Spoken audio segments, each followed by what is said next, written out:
마지막 시간에는 빈자리가 많아요. 그래서 제일 실력 없는 설교자에게 마지막 폐 예배를 맡깁니다, 원래. 그래서 제가 걸렸어요. 그런데 생각보다는 여러분 많이 남아 계시네요. 많이 계시고 또 끝까지 하나님의 은혜를 사모하는 모습을 볼 때 정말 제 마음이 또 감격을 다시 한번 느낍니다. 원래 하나님의 은혜는 마지막에 임하는 것 같아요. 그렇죠?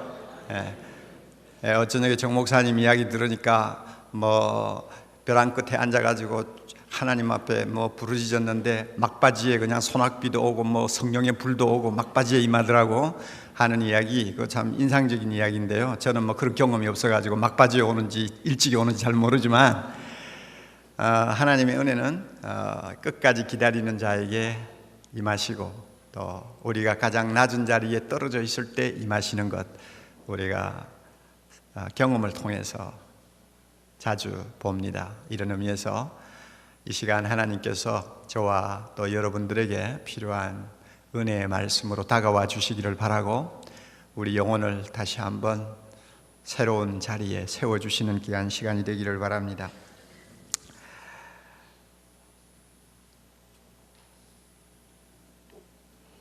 이재철 목사님이 그 강의를 하시면서 우리는 항상 변화되어야 되겠지만은 변질은 되어서는 안 된다 하는 아주 짤막한 이야기를 한마디 하고 넘어가는 것을 저는 인상 깊게 들었습니다.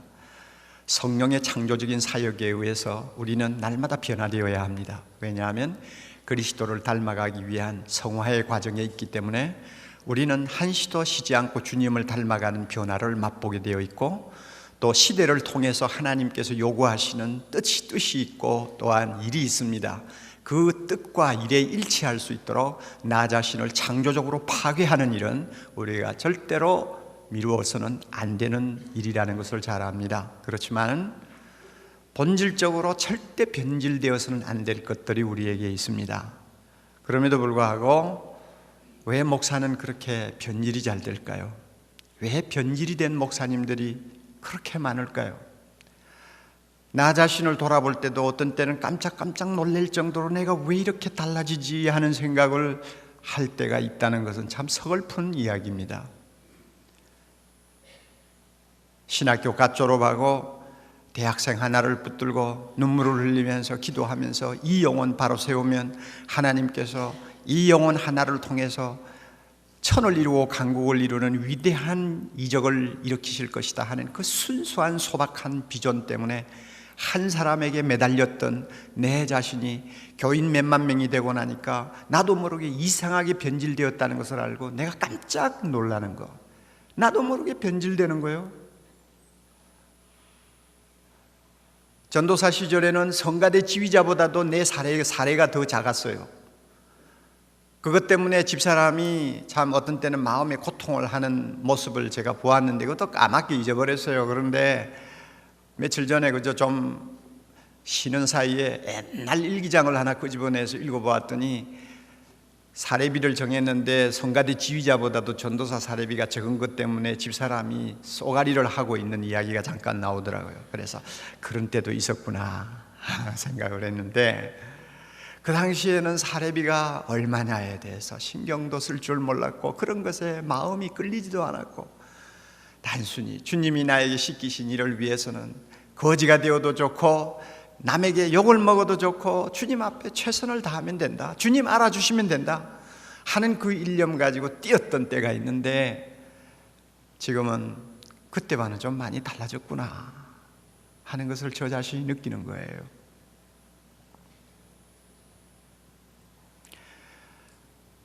여러분, 대형교회 목사가 얼마나 변질되기 쉽다는 거 여러분은 아마 잘 모르실 거예요. 얼마나 많은 유혹이 있다는 것도 여러분이 잘 모르실 거예요.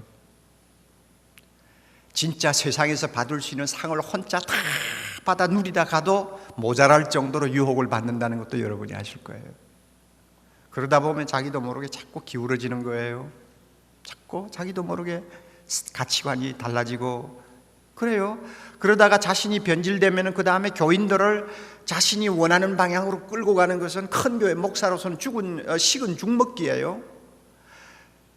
신약을 신약 성경 말씀을 조금 접어두고 구약 성경 말씀 쪽에 좀 무게를 둔 다음에 구약적인 사고를 가지고 성도들을 휘어잡으면 목사는 대제사장이 되고 성도들은 다 대제사장을 섬기는 이스라엘 백성으로 전락을 합니다. 그러면은 제 원하는 대로 다 할 수 있어요. 못할 것 하나도 없어요.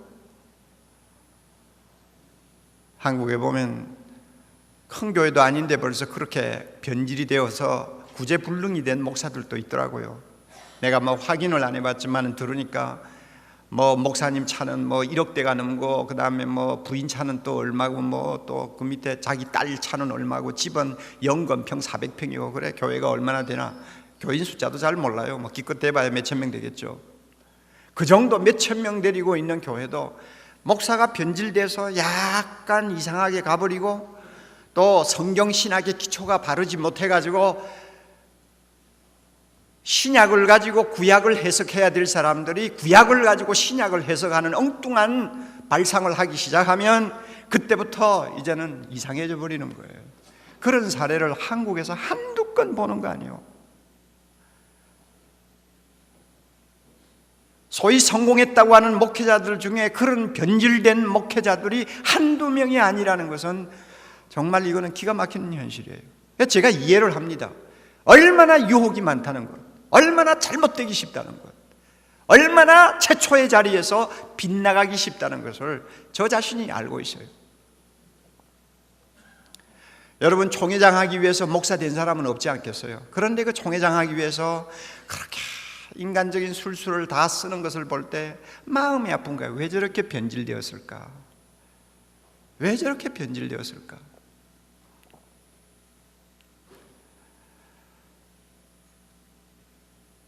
양떼들이 영적으로 갈급해서 정신을 못 차리고 허우적거리는 거 아나 그냥 모른 채 하고는 날마다 정치판에 뛰어들어서 일주일 내내 돌아다니면서 할 필요도 없는 일들을 하면서 시간 다 보내고, 주일날 돌아가서는 그저 적당히 설교해서 그저 자기 역할을 하고는 그 다음에 돌아가서는 또 옛날 버릇 그대로 하고 하는 목사들이 한두 명이요. 그 사람들이 신학교 갈 때는 그런 마음을 가지고 가진 않았을 거예요. 그 사람들이 목사 안수 받을 때는 그들의 초심이 그렇게 엉망이었지는 않을 거라고요. 그런데 어쩌다가 언제부터 저렇게 변질되었느냐 하는 이야기입니다.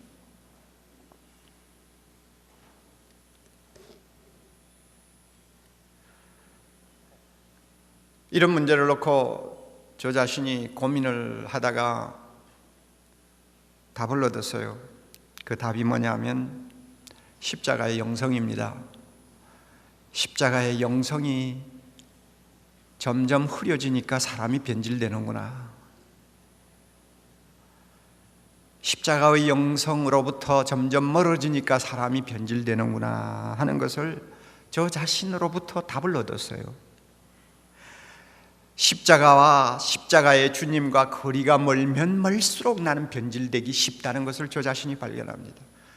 십자가의 주님께 가까이 다가가면 다가갈수록 나는 변질되지 못한다는 것을 내 자신이 발견을 합니다. 삶의 질이 나아지면서 오늘 우리 주변에는 십자가의 영성과 거리가 먼 많은 이야기들이 마두가 난무하고 있습니다. 십자가의 주님보다는 부활의 주님 쪽으로 강조를 더 두는 것이 기독교적이라고 외치는 사람들도 있습니다. 한국 교회는 그동안 너무 십자가에 매달려 있었기 때문에 상당히 신앙이 부정적이다 하는 그런 혹독한 비판을 하는 사람도 있습니다. 한국 교회가 십자가를 강조하는 것은 성경적이라기보다는 시대적인 상황, 너무나 고난에 고난을 점철하면서 역경의 길을 걸어왔기 때문에 부활보다는 십자가 쪽으로 더 매력을 느꼈기 때문에 오늘 한국교회 기독교가 이런 성향으로 빠졌다고 분석을 하는 사람들도 있습니다. 그러므로 지금은 부활의 주님으로 주님에게 우리의 눈을 돌려야 된다고 말을 합니다.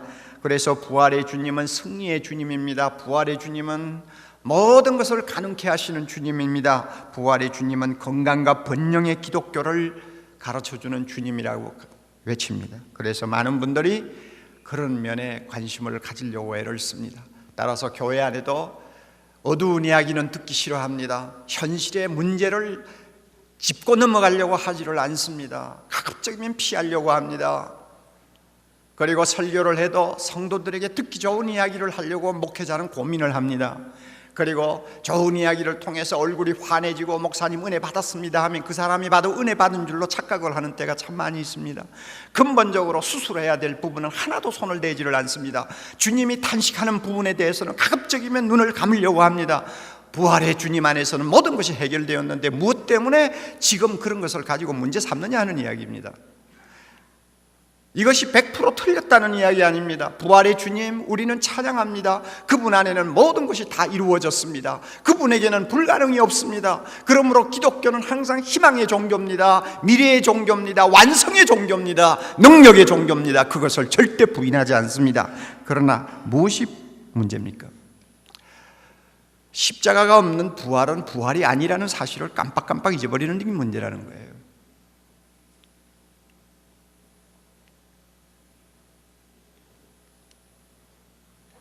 저는 조영기 목사님하고 좀 가까운 편이기도 합니다만 또 제가 그 교회 가서 집회도 하고 조 목사님 우리 교회 와서 집회도 하고 하면서 사적으로 만나서 뭐 이야기도 듣고 합니다만 제가 그분의 그 신학적인 지론에 대해서 100% 공감해요.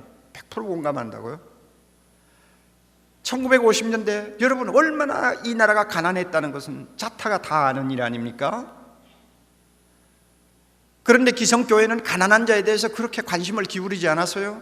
병든 자를 놓고도 안타까워하는 마음이 별로 없었어요. 그것이 그 당시에 교회의 풍토였습니다.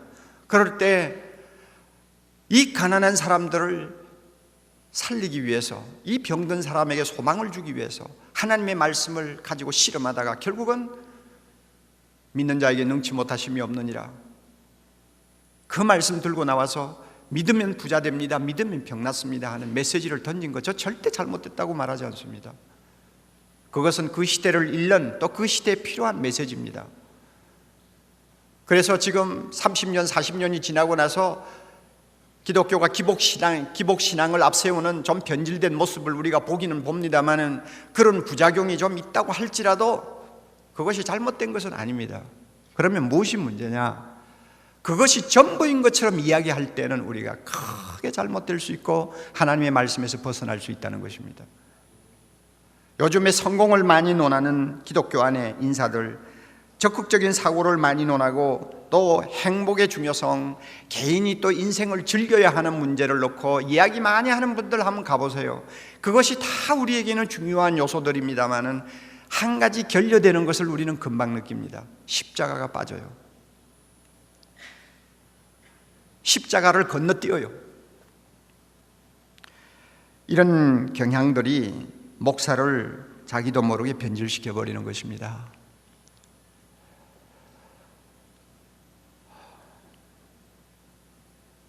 주님이 우리를 보실 때 뭐라고 하실까?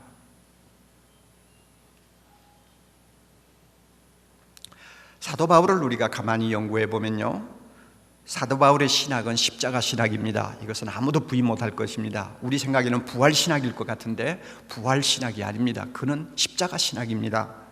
그의 구원관을 한번 보세요. 로마서 3장 21절 이하에 보면 그리스도 예수 안에 있는 구속으로 말미암아 십자가로 말미암아 십자가의 보혈로 말미암아 하나님의 은혜로 값없이 의롭다 하심을 얻은 자 되었느니라. 이 말씀이 바울의 구원관의 중심입니다. 십자가예요. 그리고 그의 성화론을 한번 보세요. 바울의 성화론을 보면 로마서 6장 1절 이하에 잘 나타나 있습니다. 우리가 알거니와 우리 옛사람이 예수와 함께 십자가에 못 박힌 것은 죄의 몸이 멸하여 다시는 우리가 죄에게 종노릇하지 아니하려 함이니라. 우리의 성화를 이야기하는 가장 중심적인 핵심은 십자가입니다. 이게 바울의 성화론이에요. 여러분, 바울의 교회론을 알고 계시죠? 바울의 교회론의 중심이 뭡니까?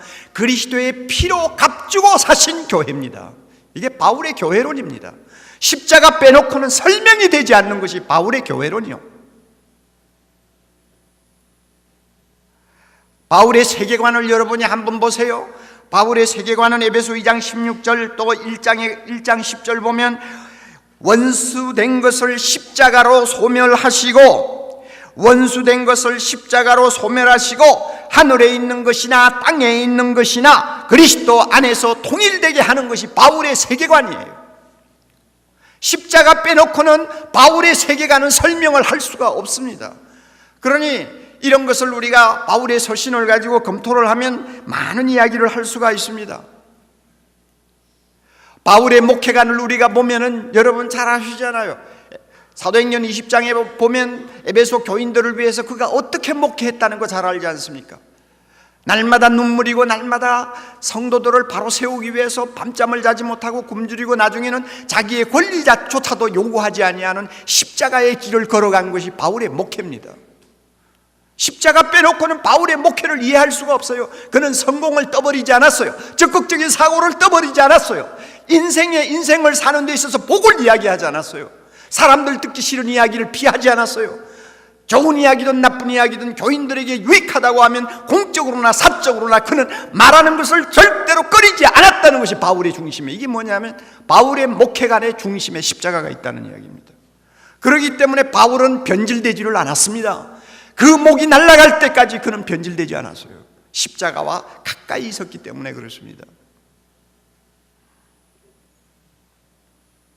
바울의 이와 같은 십자가 신학은 바로 십자가 영성으로 이어졌습니다. 십자가의 신학이 베이스가 되어 있기 때문에 그의 영성은 항상 십자가의 영성이었음을 우리는 금방 말씀을 보면 다 압니다. 오늘 우리가 읽은 고린도전서 2장 1절 이하에 보세요. 그는 무슨 이야기를 합니까? 그 말을 우리말로 바꾸면 밤낮 없이 바울의 생각은 십자가에 죽으신 예수 그리스도에게 가 있었다는 이야기입니다. 모든 사고의 중심이 십자가에 달리신 주님이었다는 이야기입니다. 이게 바울의 영성이에요.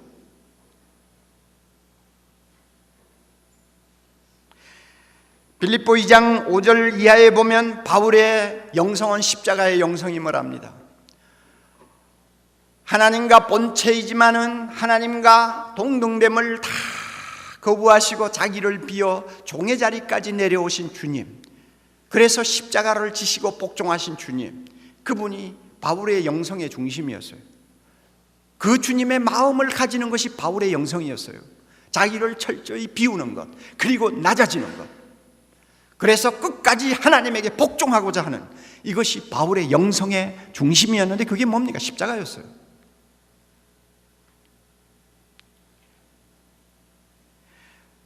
골로새 1장 20절 보세요. 바울은 이런 말을 합니다. 그리스도의 남은 고난을 그의 몸된 교회를 위하여 내 육체에 채우노라. 바울의 영성이 뭐예요? 목회자로서 영성, 십자가의 고난을 계속 짊어지겠다고 하는 의지와 각오였습니다. 이것이 바울의 영성이에요. 이와 같이 십자가의 영성은 철저히 자기를 낮추는 것이요, 철저히 자기를 십자가에 못 박아 죽이는 것이요, 철저히 그 앞에서 희생하는 것이 십자가의 영성이었는데 바울은 바로 이 영성을 가지고 그는 한평생 하나님 앞에 충성하다가 갔습니다.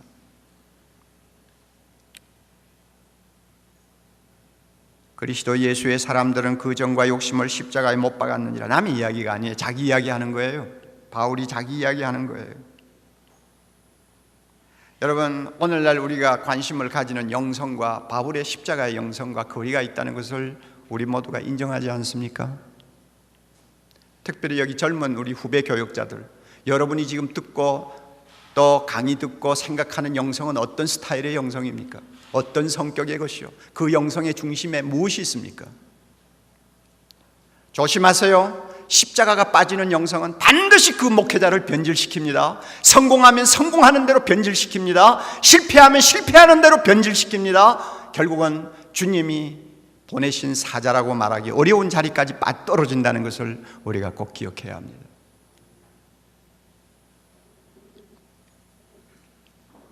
저는 한국교회가 지나치게 미국교회의 영향을 받는 것을 굉장히 우려하는 사람 중에 하나입니다. 그리고 한국교회 목회자들이 지나치게 미국교회 목회자들의 정신적 또 신학적 또 사상적 가치관의 영향을 받는다는 것에 대해서 상당히 우려를 하고 있습니다. 우리가 알고 있는 미국교회는 30-40만 개 되는 교회 중에서 불과 1%밖에 안 됩니다. 왜? 기라성처럼 떠오르는 몇 교회를 통해서 그것이 모든 미국 교회를 대표하는 것처럼 착각하고 있고, 그 기라성 같은 목회자들이 써낸 책들을 통해서 우리는 음으로 양으로 영향을 받는 일들이 많아요. 그분들이 훌륭합니다. 정말 우리와 비교되지 아니할 만큼 경건합니다. 그건 내가 인정합니다.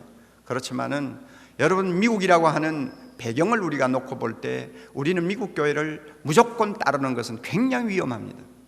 미국은 세계 초강대국입니다. 아무리 성경적으로 바른 해석을 한다고 해도 미국 교회 목사들은 자기의 상황을 벗어나서 성경을 보지 못합니다. 그 상황에 자기들은 영향을 받는 것입니다. 그 사람들은 지난 반세기 동안 그 본토에 어떤 전쟁이라는 것이 없었어요. 그리고 지금까지 계속 부를 누리고 살아왔지 않습니까? GNP를 따지면 우리나라와 한 5배 차이입니다만은 축적된 부를 따지면 우리나라와 20배 이상의 차이가 나는 나라 아닙니까? 그 나라에서 목회하는 목사들입니다. 그러므로 그들은 굉장히 실제적입니다. 그리고 상당히 계산적입니다. 상당히 인간적입니다. 제가 이렇게 말해도 잘못되지 않는다고 생각합니다. 우리 비해서는 굉장히 인간적이에요. 현실적이에요. 그들의 책을 보면 알아요. 그러므로 어떤 때는 우리가 생각하던 가치관하고 정면 충돌하는 이야기들이 그들의 입에서 나오는 것을 자주 봅니다. 왜냐하면 그들의 문화의 배경 때문에 성경을 보는 안목이 우리하고 다르다는 것입니다. 그럼에도 불구하고 우리는 그들의 영향을 너무 많이 받고 있습니다. 비교가 안 되는 상황에서 우리는 살고 있고, 그래서 우리는 하나님의 말씀을 주목하면 미국 사람들보다, 미국 교회 목회자들보다 훨씬 유리한 조건이 하나 있는데, 그것이 뭐냐 하면 십자가의 영성을 이해할 수 있는 폭이 우리 쪽이 훨씬 크다는 것입니다. 그래서 우리가 그들에게 가르쳐야 될 입장이 되어야 되는데 거꾸로 우리는 영향을 받고 있다. 그래서 5만 가지 프로그램, 5만 가지 좀 좋다 하면 전부 다 끌어다가 한국 시장판에서 장사하는 세상이 되어버렸다 그 말이에요. 그러니까 우리가 비판 없이 정확하게 분석하지 않고 받아들이면 온갖 잘못된 것을 오염되어 버릴 위험이 있는 것이 오늘날 우리의 현실이요, 우리의 사고입니다. 우리는 말씀을 주목해야 합니다. 우리가 미국 교회 목사들을 가르쳐야 됩니다. 왜냐하면 성경이 말하는 진짜 영성은 십자가의 영성이기 때문에 그 영성은 고난이 무언가를 아는 우리를 통해서 그들이 배워야 돼요. 한국 교회를 통해서 미국 교회가 배워야 돼요. 저는 이용도 목사님에 대해서 젊었을 때도 관심을 조금 가졌습니다만은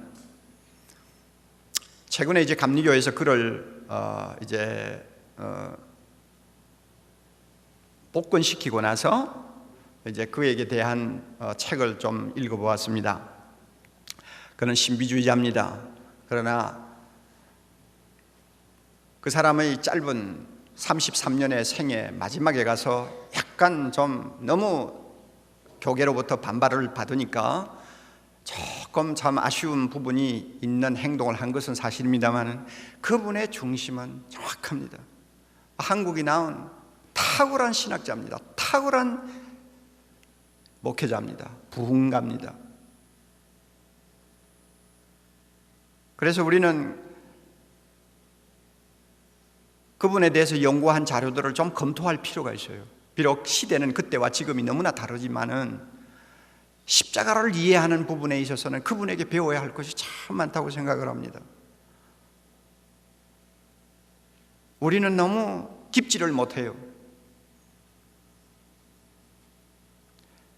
그래서 그분의 글을 읽는 중에 그분이 그 당시에 세계를 제패하고 권력을 휘두르던 구라파 교회에 대해서 이런 말을 쓴 것을 보았습니다.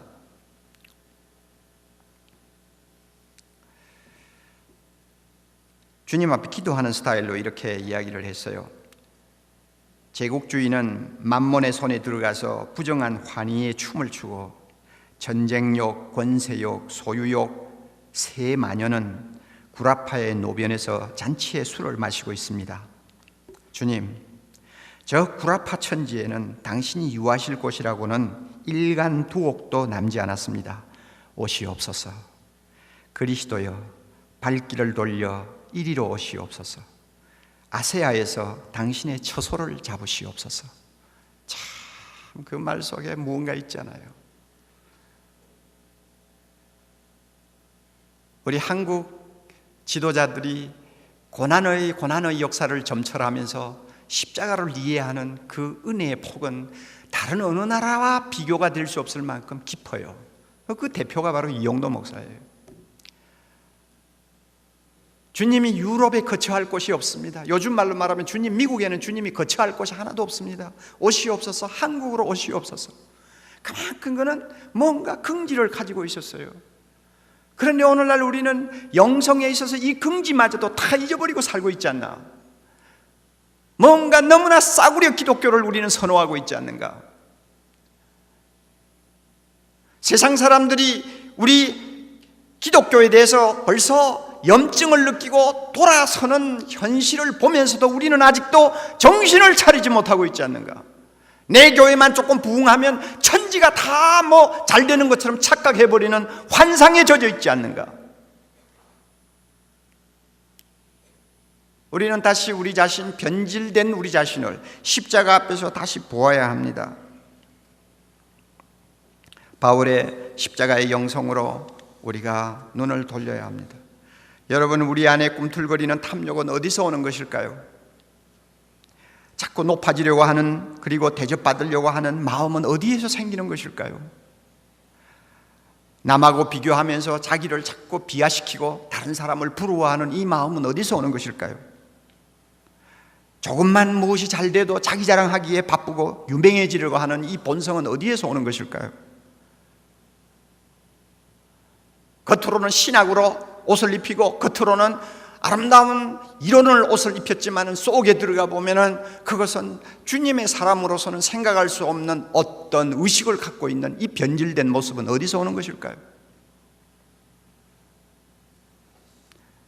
성도를 위해서 희생하려고 하고 성도를 위해서 자기 생명을 던지려고 하는 자세보다는 어떻게 하든지 성도를 이용해서 자기가 좀 더 인생을 즐겁게 기쁘게 그리고 의미 있게 살려고 애쓰는 이 어떻게 보면은 주객이 전도되어 버린 이 사고방식은 어디에서 오는 것일까요? 다 십자가에서 거리가 멀어졌기 때문에 나타나는 변질 현상입니다. 그러므로 중요한 것은 십자가와 나 사이의 찍은 거리가 얼마나 되느냐 하는 것을 항상 우리는 재를 가지고 재야 됩니다. 나하고 십자가의 주님과의 가장 가까운 거리는 얼마나 될까? 얼마나 될까?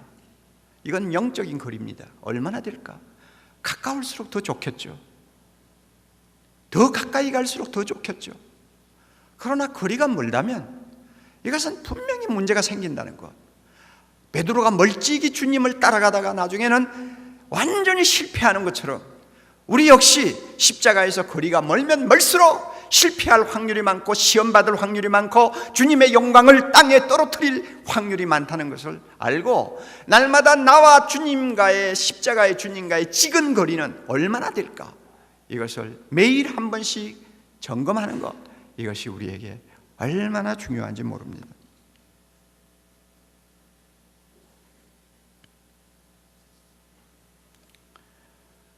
주님은 훗날에 우리를 만났을 때 너 믿음이 얼마나 좋았느냐 이거 따지지 않는 거 성경 보시면 알잖아요. 기도 얼마나 했느냐 그거 따지는 거 아닌 거 아시잖아요. 주님이 보시는 관점이 다르다는 것을 아시잖아요, 여러분. 예? 주님은 십자가를 지고 가시면서 나를 따르라고 그랬어요. 십자가의 주님을 따르라고 그랬지 부활의 주님을 따르라고 그러지 않았어요. 십자가를 앞에 놓고 걸어가면서 나를 따르는 자는 자기를 부인하고 자기 십자가를 지고 나를 쫓을 것이니라고 말했습니다. 십자가의 길을 따라오라고 그랬지 다른 길 따라오라고 그랬잖아요. 그럼에도 불구하고 우리는 십자가와 거리가 점점 멀어지는 안타까움을 자주 느낍니다. 그러므로 두 가지 현실적인 실천 사항이 있어요. 두 가지를 꼭 실천할 수 있기를 바랍니다. 저도 그렇고 여러분도 그렇고. 교회 갱신을 하자고 하는 정신이 어디 있습니까? 무엇이 교갱입니까? 나는 이제 교갱협이 일하다가요 어떤 면에는 좀 한계에 부딪힌 것 같아요. 끝이 없어요. 현실적으로 문제되는 걸 가지고 실험을 하자니까 결국 내 옷이 전부 더러워지는 것을 봅니다. 실험을 할 수가 없어요. 점점 나이가 젊어질수록 사람들은 더 악랄해지는 것을 봅니다. 옛날에 목사들 정치하는 사람들 그렇게 악랄하지 않았어요. 순진한 데가 있었어요. 그러나 지금 40대 50대 초반의 목사들 얼마나 나라고 얼마나 대단한지 몰라요. 상대를 할 수가 없어요. 점점 어두움이 우리 주변을 덮는 것 같은 안타까움이에요. 저 사람들이 신학교 갈 때는 저러려고 가지를 않았었는데 어쩌다가 저렇게 변질이 되어버렸나 하고 생각하면 가슴이 아프단 말이에요. 그래서 나도 모르게 요즘에는 눈을 감고 기도하다가는 어떤 목사 이름을 들고 나도 모르게 기도하게 돼요. 너무 안타까워서요. 그런데 그 사람들 일일이 데리고 싸워야 갱신이 됩니까? 할 수 없는 거 아니에요. 그런데 갱신하자고 모인 우리 목회자들도 저 자신부터 시작해서 뭔가 나사가 하나 빠진 것 같은 답답함을 느낄 때가 많아요.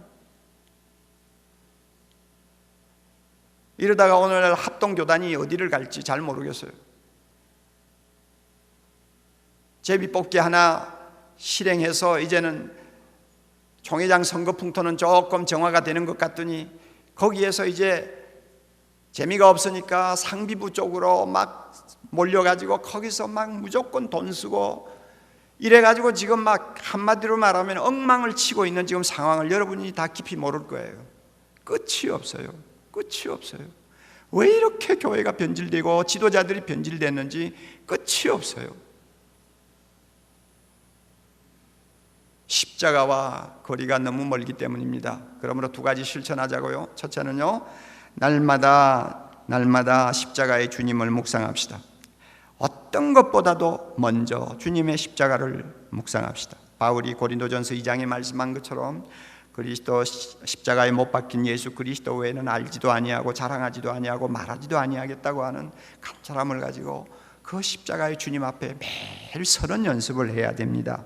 서는 연습을 해야 돼요. 나를 사랑하사 나를 위하여 자기 몸을 버리신 예수님을 늘 마음에 두고 그분을 생각하고 그분이 오라고 하는 길이 어딘가를 다시 한번 귀담아 듣고 그분이 가라고 손가락질하는 곳이 어딘가를 다시 한번 우리가 확인하고 하루하루를 시작하는 십자가의 영성을 가져야 됩니다. 그래서 예수님 앞에서 나도 바울처럼 마음을 철저히 비우기를 힘써야 되고 낮아질 대로 낮아지기를 원해야 되고 정과 욕심은 십자가에 못 박아야 되고 나중에는 주님을 위해서 교회를 위해서 필요하다면 내 생명도 아끼지 않고 희생해서 나는 죽고 교회는 살고 나는 죽고 예수가 살기를 소원하는 그런 자세를 가지고 매일매일 살면 우리가 변질될 수가 없어요. 믿습니까 여러분? 예.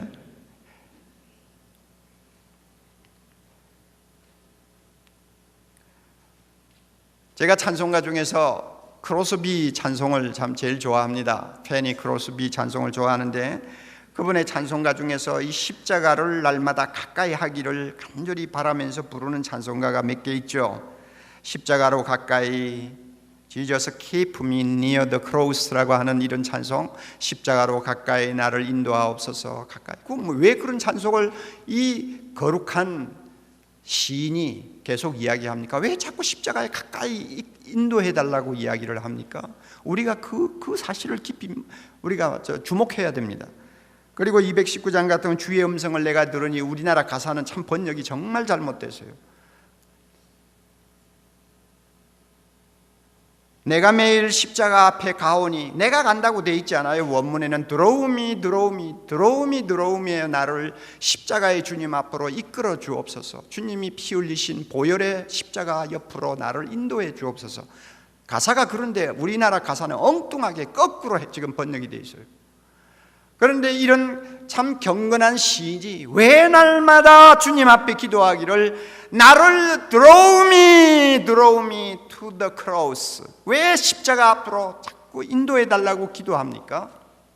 그만큼 경건하면 됐지, 그만큼 주님 위해서 살면 됐지, 무엇 때문에 날마다 십자가 앞으로 더 가까이 인도해 달라고 기도합니까? 이유가 있어요. 그것이 하나님의 종으로서 예수님을 따라가는 데 있어서 생명이기 때문에 그렇습니다. 그 십자가의 주님을 묵상하지 아니하고 그분 앞에 가까이 다가가려고 하는 노력이 없이는 어떤 거룩한 것도 잘못되고 어떤 선한 것도 부패한다는 것, 이것을 우리가 여기에서 배우는 거예요.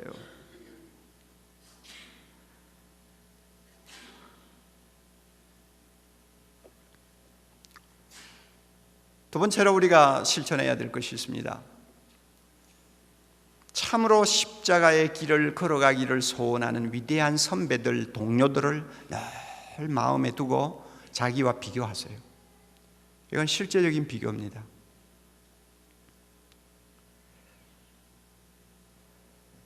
저는 중학교 때 부산에 있는 모 교회 집회에 참석을 했었는데, 그때 한부선 선교사님이라고 미국 정통 장로교회에서 파송받아서 일제시대부터 한국에서 선교를 하셨던 참 훌륭한 분이 계세요. 그분 가족이 나와서 특송을 하는 것을 지금도 저는 생생하게 기억을 하고 있어요. 그 특송의 그 특송한 찬송가는 이겁니다. 우리가 잘 아는 대로 주 달려 죽은 십자가 우리가 생각할 때에, 마지막 절은 마지막 절이 뭐죠?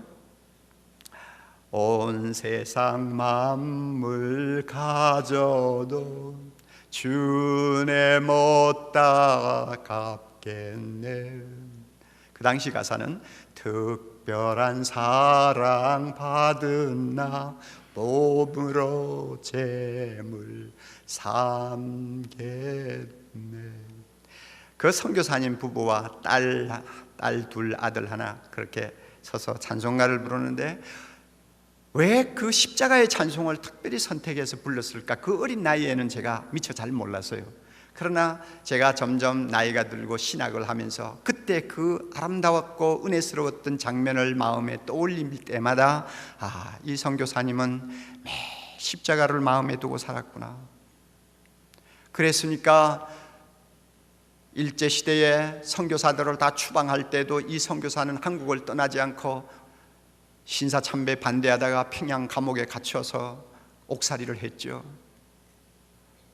제가 웨스트민스터 신학교에 가서 공부를 할 때 그분이 은퇴하신 다음에 저를 찾아와서 같이 인사를 나눈 일도 있습니다.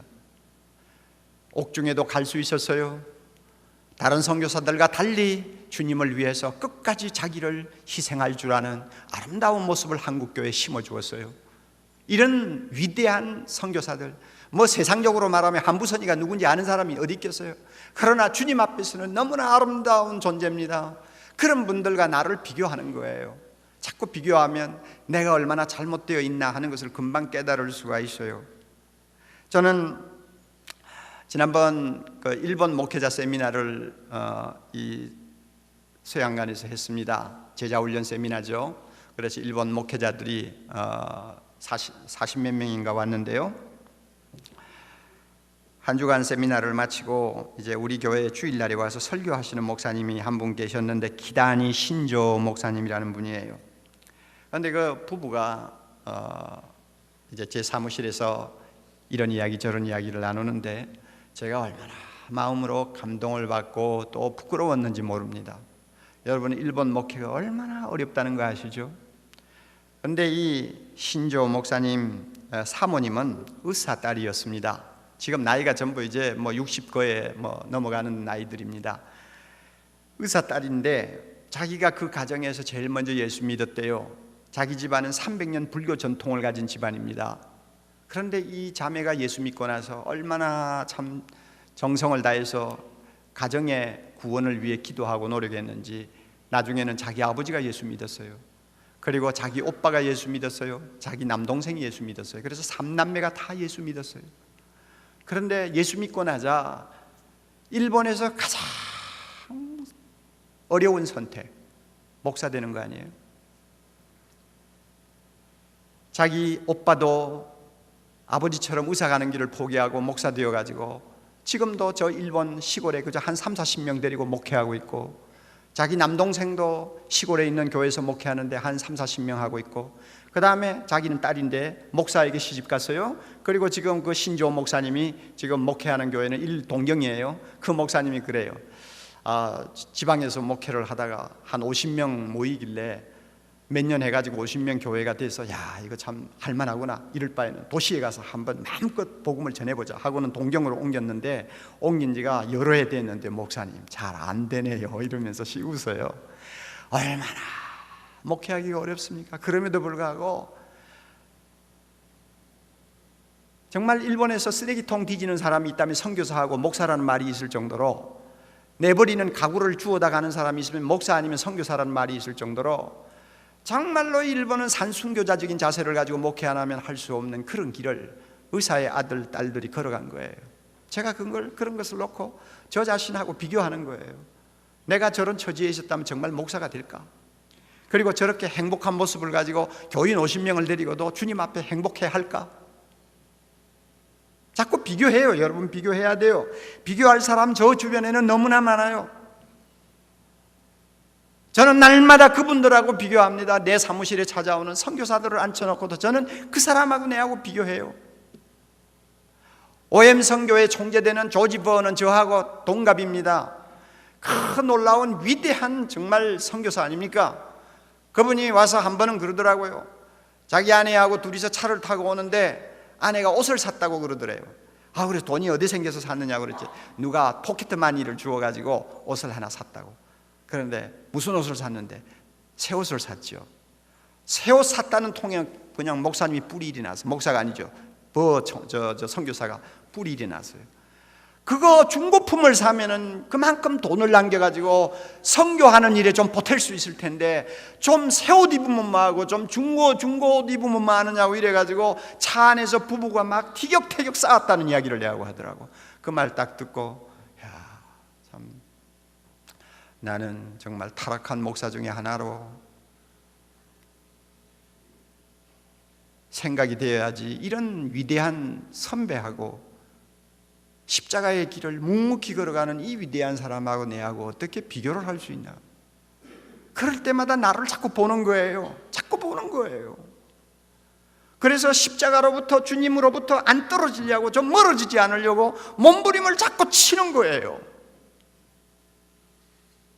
그것이 우리에게 필요합니다. 필요해요.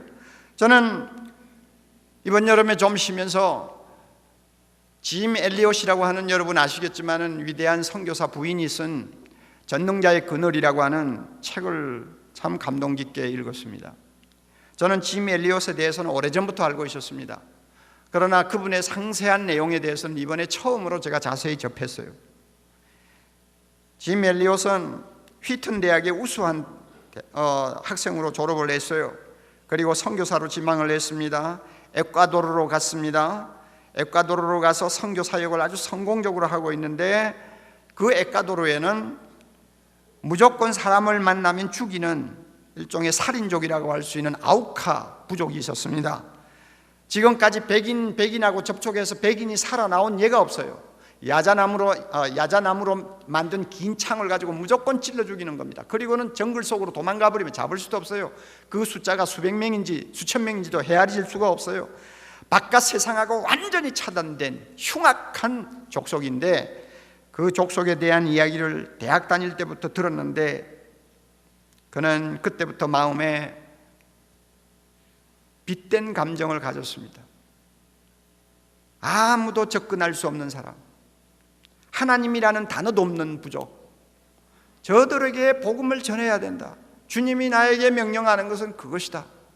그리고는 그가 하나님 앞에 날마다 그 족속에게 보내달라고 기도했습니다. 일기장에 이런 말이 있어요. 여러분, 우리의 기도와 이런 사람의 기도가 얼마나 다른가 하는 것을 한번 비교해 봅시다. 그러면 그 사람이, 짐 엘리엇이 다가간 십자가와 자기와의 지근거리와 내가 지금 서 있는 나 자신과 십자가의 지근거리가 얼마나 차이가 나는가 한번 생각해 보자고 말입니다. 일기장에 이런 말이 있어요. 하나님, 저를 어서 아우카족에게 보내주소서. 아버지, 제 생명을 취하소서. 주의 뜻이라면 제 피를 취하소서. 주의 삼키는 불로 제 피를 태우소서. 제 것이 아니기에 아끼지 않겠습니다. 주님, 가지시옵소서. 다 가지시옵소서.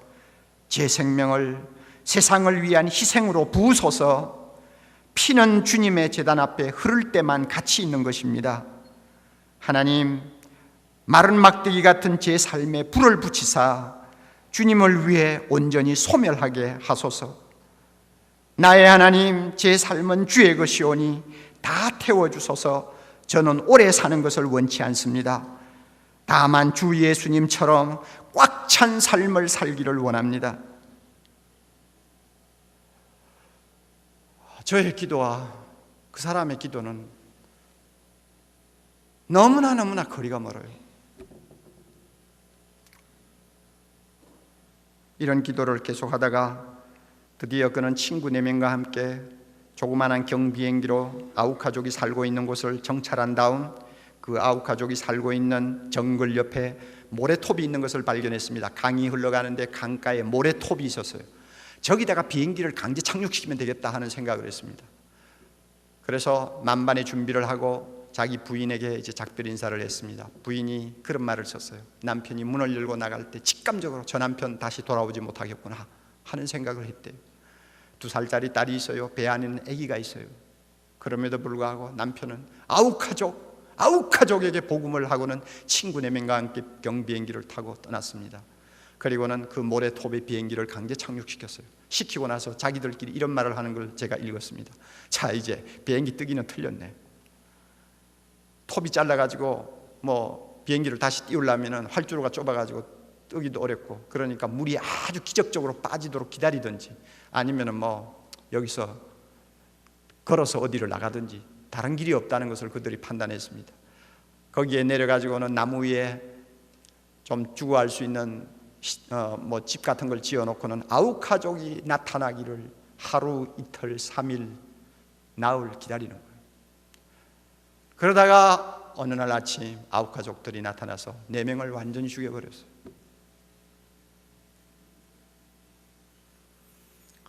나중에 유복자로 남아있는 그분의 아들이 선교사가 되어가지고 아우카족을 위해서 선교사로 다시 사역을 시작한 것을 제가 읽은 일이 있습니다. 여러분은 지금 자기와 비교하는 대상이 누구예요? 사랑의 교회 옥목사입니까? 여러분은 누구를 비교하는 거예요? 큰 교회 가졌다고 해가지고 많은 사람에게 이런 그 이름이 오르내리는 어떤 사람입니까? 벌써 우리 자신이 누구와 나를 비교하느냐가 나 자신이 지금 제 위치에 서느냐 서지 않느냐 아주 중요한 문제를 해결하는 관건이에요. 십자가의 뒤를 가급적이면 가까이 따라가려고 몸부림치는 사람을 여러분 옆에 놓고 비교하세요. 그러면 자주 내가 얼마나 변질되었는가를 발견하게 될 것입니다. 내가 얼마나 속물이라는 것을 발견하게 될 것입니다. 그럴 때마다 정신 차리고 회개하고 주님의 십자가를 바라보고 두 손 들고 다시 방향을 바꾸어 주님 앞으로 달려가야 됩니다. 이렇게 해도 내가 건전하게 마지막까지 주님 앞에 칭찬받을 수 있도록 살까 말까인데 그것마저도 포기해버리고 우리가 되는 대로 생활한다면 나중에 여러분 주님 앞에 가서 도대체 무슨 면목으로 서겠어요?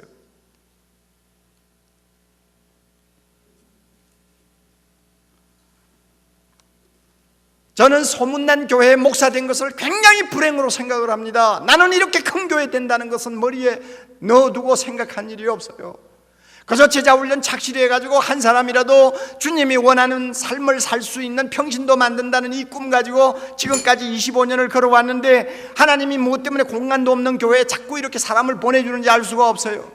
저는 솔직히 싫어요. 왜냐하면 사람이 많아질수록 한 영혼에 대한 가치가 자꾸 내 눈에서 사라져요. 그리고 쓸데없는 칭찬 많이 들어요. 나는 이런 거 싫어요. 주님이 분명히 말씀하셨어요. 세상에서 상 받은 사람은 하나님 나라 오면 상 없다고 그랬어요. 짐 엘리엇 같은 사람 29살에 세상 떠났어요. 아니요, 28살에 세상 떠났어요. 28살에 악구가족 하나 구원하려다가 세상 떠난 이 사람이 주님 앞에 가서 받는 상하고 내가 받는 상하고 여러분 비교가 되겠어요? 나는 세상에서 너무 많은 걸 받았어요. 이렇게 많이 받아가지고 나중에 주님 앞에 가면 벌거숭이가 될 확률이 굉장히 많아요. 그렇다고 내가 내 입장을 다 포기해버리고 어디로 도망도 못 가지 않습니까? 그러므로 나에게 있어서는 큰 교회라는 것은 너무너무 무거운 십자가예요. 나를 변질시키기 마침 좋은, 너무나 좋지 않는 환경이에요. 그러므로 저는 저보다도 앞서가는 사람, 저보다도 더 주님 가까이 바짝 다가가는 형제 자매들을 볼 때마다 그분에 대해서 알고 싶어하고 그분에 대해서 그분과 나를 자꾸 비교하려고 하는 버릇이 생겼어요. 이것은 나쁜 것이 아니라고 저는 생각합니다. 우리 모두가 나중에 주님 앞에 가서 어떤 사람으로 서느냐가 중요한 것이지 세상에서 사람들이 무엇이라고 하느냐가 중요한 거 아니에요. 여러분 이거 믿습니까? 그렇다면 십자가의 영성을 회복합시다. 십자가의 영성을 회복합시다. 이것이 교회 갱신의 지름길입니다. 여러분 교회가 작아서 고생하는 것을 가지고 여러분 그것을 마치 불행한 것처럼 생각지 마세요. 여러분이 목사기 때문에 동창에 비해서는 가난하다는 것 때문에 부끄러워하지 마세요. 여러분이 복음 바로 전하려다가 욕먹고 사람들로부터 여러분 배척당하는 일이 있어도 여러분 그것을 가지고 안타깝게 여기지 마세요. 그것이 다 주님이 가신 길이에요. 오직 십자가의 길을 따라 주님을 본받으려고 하면 그 다음에 부활의 영광이 우리에게 찾아옵니다. 하나님이 은혜 주실 때는 정말로 엄청나게 은혜 주실 때가 많아요. 위로하실 때는 말로 못할 정도로 위로합니다. 안 될 것 같은 일들이 잘 되는 일들이 생겨요. 여러분 그리스도 안에는 능치 못하심이 없다는 말이 맞아요. 하나님의 은혜만 역사하면 얼마든지 가능해요. 어쩌니게 정 목사님 설교 들었잖아요. 하나님의 은혜가 있는 곳에는 모든 것이 가능해요. 그러나 우리의 자세가 바로 될 때 은혜가 역사하는 것입니다. 십자가를 지고 가시는 주님 뒤를 따라가려고 하는 순수한 마음 가지고 나의 십자가의 영성을 계속 붙들고 있으면 거기에는 은혜의 샘이 솟게 되어 있습니다.